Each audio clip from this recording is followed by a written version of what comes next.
My former occupation, I was the Risk Communication Director for the Indiana State Department of Health. That means that I was responsible for all the media relations for all public health emergencies, whether it was a food-related illness or a child with rabies. My name is Eric Deckers. I'm currently the Director of Sales and Marketing for Vision Direct, a direct mail company here in Indianapolis. While working at the State Department of Health, there was quite a bit of stress in my position. A lot of the stress came from just learning about all the different ways that people could die and figuring out I was going to be the one to tell them it was happening. We had to pick that worst case scenario and figure out what's going to happen, who's going to be affected, how many people are going to die, how many people are going to be sick. The health department's responsibility was to figure out how to treat people, preparing for different giant public health emergencies, catastrophes like pan flu or anthrax attacks, bioterrorist attacks, nuclear attacks.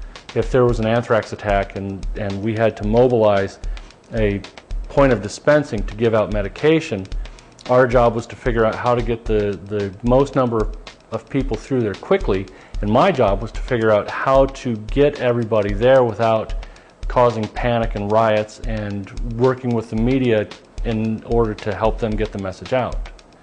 I first started dealing with the stress just by taking walks around town, and eventually it got to the point where walking wasn't doing it, and I figured that out one day when I was out walking on the circle and I passed by a church, the Christ Church Cathedral. It's the old church right there on the circle.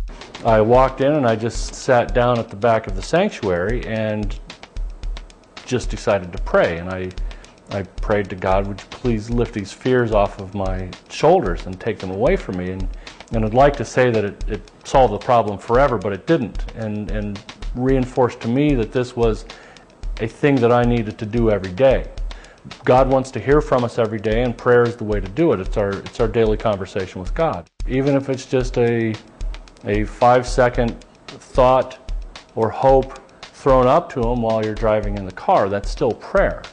Or taking a shower, or just eating lunch, or saying grace before a meal, that's prayer, and that's just a way to give something up to God and let Him take care of it.